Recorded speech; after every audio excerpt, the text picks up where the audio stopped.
پختنه کې نو زما خاون چې د شپې کور تراشي ما د شراب او جام ورته تیار کړی هغه اوس کی او بیا ټول شپه دی باجغه گئی او زه ورته غړي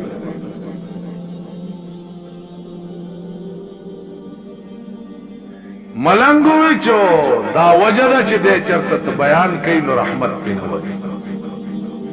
کتا سو خیالو کوي کنه مونږ په تقریرونو سمره کی دنیا دې ډکه دنیا عام جلسے خلاد سکے چې پر ریډیو په ټي وي باندې هم لګیا دي صاحب تقریر دی او تبلیغ دی او بیانونه دي او درس قرآن دی او پلانې دی او اثر 50 نه مس نه دا وجه وجداده چې دا مونږ څه وایو دا زمون خپل ایمان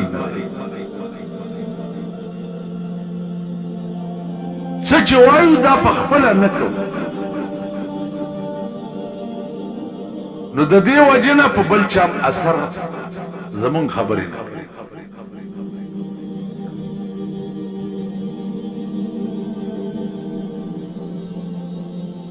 عزیزانو هغه بیان کې اثر وي او دنیا لیونی کوي کوم اثر چې سړی باندې پخپله شوی چا باندې چې پخپله اثر نه شوی هغه باندې د بل چا باندې د هغه خبره اثر نه یو بزرگ ته چا سړی راوستو دا زوی مې ګوړه خوري نصیحت ورته سبا یې راوستو سبا چې راوستو ورته بچیا ګوړه مه خوره ویل ښه دا خبره دې پرون ورته جیولې نه کوي پرون ما خپله ګوړه خوړلې نو که ده ته مې ویلې نو په ده بیا څه اثر کړی نن ما ګوړه نه ده خوړلې نن مې زه کوم نو ځکه مولانا وایي چې واعظان چون جلوه بمحراب و منبر میں کند چون بخلوت میں روان آکار دیگر میں کند دا واعظان پا منبر ولار باندے او صحبت لوی جلوگر کی لیکن چون بخلوت میں روان آکار دیگر میں کند چه خلوت تلار شی بیا څه کوي هلته بیا پته ولګي نو عرض مې دا و عزیزان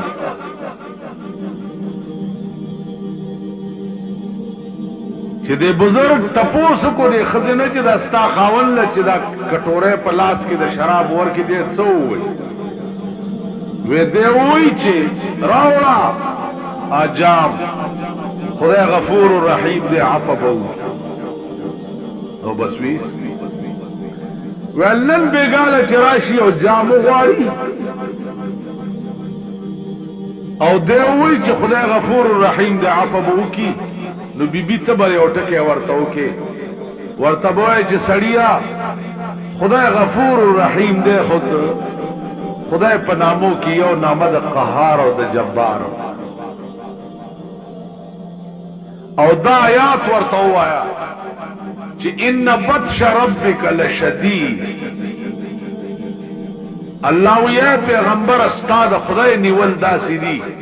چې یو ځله څوک راونیسي بیا ته څوک خلاصولی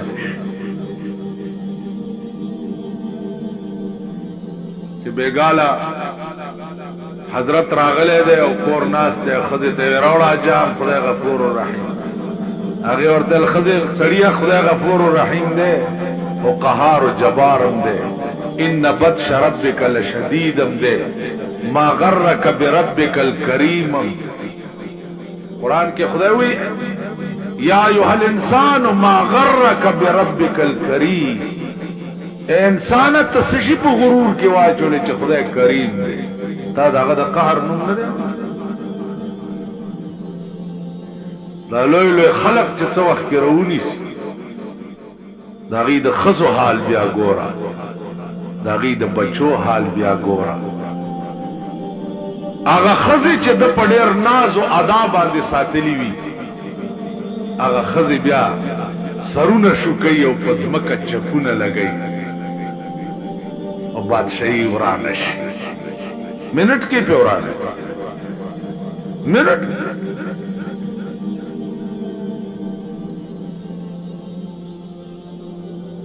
سړی هغه جام پزمکه وويشتو او خزي ته وی چې خزي مصلا راوړه مصلا راوړه 2 رکعات نفل وکړه او خدای ته توبه وویست چې یا الله زه پوه نه وم بیا به نه کوم څو ورځې پس هغه بزرګ بیا په لاره تېرېده او دا یې ولیدو چې تقریر کوي او ډېر خلک ورته ناست نو چې ګوري رحمت پې وري کور ته ورغی او ښځې بیا یې دروازه وټکوله ښځې پسې پرده ورته ووی چې ستا وصیت ما بجا راوړو تا چې څنګه ویلي وغسې مې وکړه ورته ویل ښځې مبارک شه د خاوند توبه دې خدای قبوله کړه او نن چې پې راتېرېدم نو د ده په مجلس ډېر لوی رحمتونه وري عزیزانو رحمت ورېده اوس دا پته خو مونږ ته دنیا کې نه لګي دا پته به د مرګ نه رستو لګي سړي چې لږ غوندې ساعت لږ غوندې ګنټه نیمه ګنټه په هغه مجلس کې کېناستل چې کوم مجلس کې د خدای خبرې کېږي او د جناب محمد رسول الله خبر لک ساعت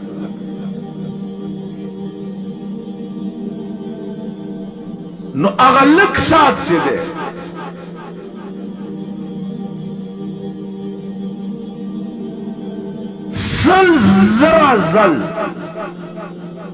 سل زرا زل کعبه تلو کې چې څومره اجر او ثواب دی داغه نه دا لک سات د خدای د نیکانو په مجلس کې کېناستل چې دی د هغه نه دا ثواب دی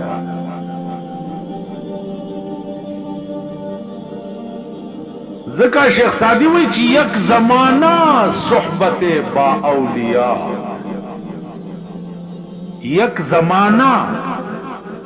صحبت با اولیاء بہتر 100 سال طاعت بیریا لگوا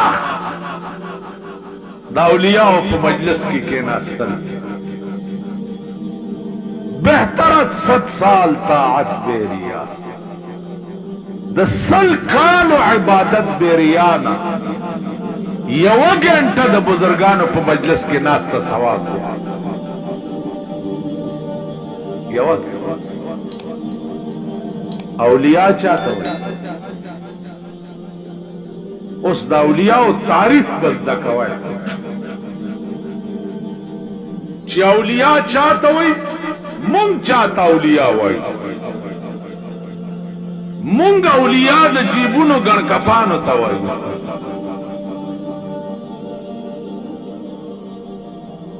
د جیبونو ګڼ کپان چې هغې ته مونږ اولیاء وای او زه ولی هغه چاته وای او بزرگ هغه چاته وای چې یو خو په قرآن او په حدیث خدای پاک هغه ته عبور او پوهه نصیب کړي او بیا قرآن او حدیث ټول عمر خلقو ته خود او پیو پیسہ اجرت نه اخلي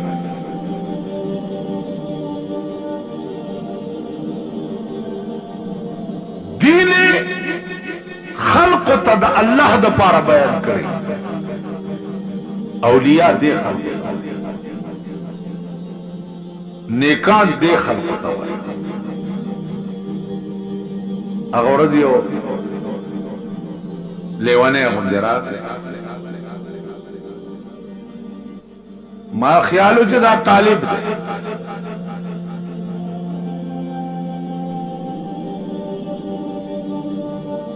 مالوایا لکه سکار وی بس یو خوب می لیدلی مال د کم ځای ویل ستا څه کار دی چې زه د کم دې سره دې څه کار سکار کې لکه څه ویل ما ته دې سره دې څه کار دی چې څه کار ګرځم را ګرځم خو یو خوب می لیدلی نن درېیمه شپه ده خوب درته وایم بیا زما نور تپوسونه به زما نه کوي زم غلی شم مان جوړ پاگل دی نه بچه څه خوب دی لیدلی ویل خوب می دا لیدلی چې ته په چوک باندې ولاړې او لاس دې اوچت کړی دی او خلقو ته وایې چې رسول الله صلی الله علیه وسلم دې طرف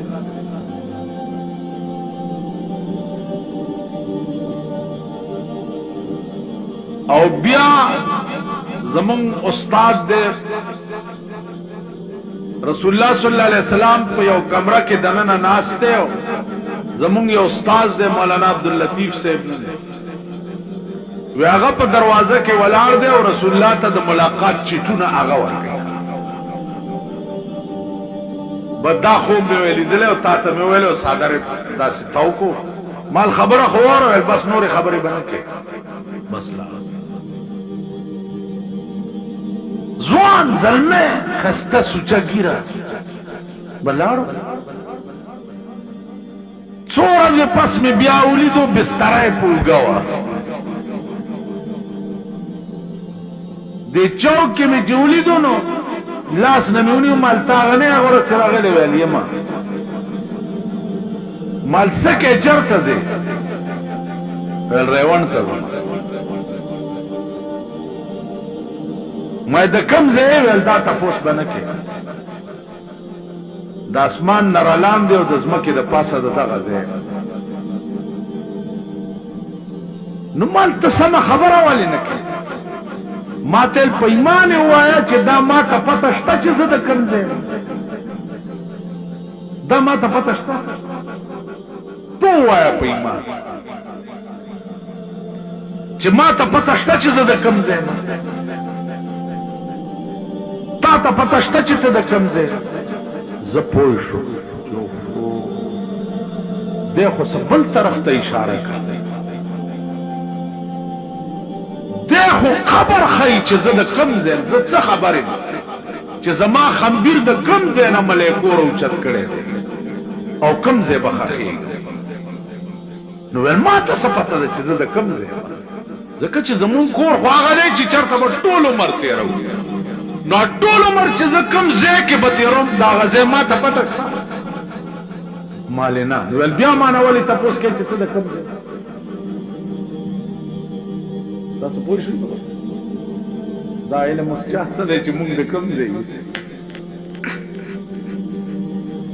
نو زما خولې نه وخته چې دا هغه نن نه 300 کاله مخکې رحمان بابا چې ورته اشاره کړې وه دا خبره چې خبر نه یم چې راوستم لکه مال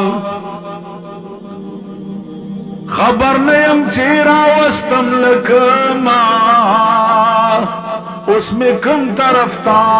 استوي چې دروما لکه ړوند چې لاس د بل په اوږه کېږدي اس جوړه لوړه نوي ور معلومه مونږ ته څه پته ده چې کوم ځای نه راوستي یو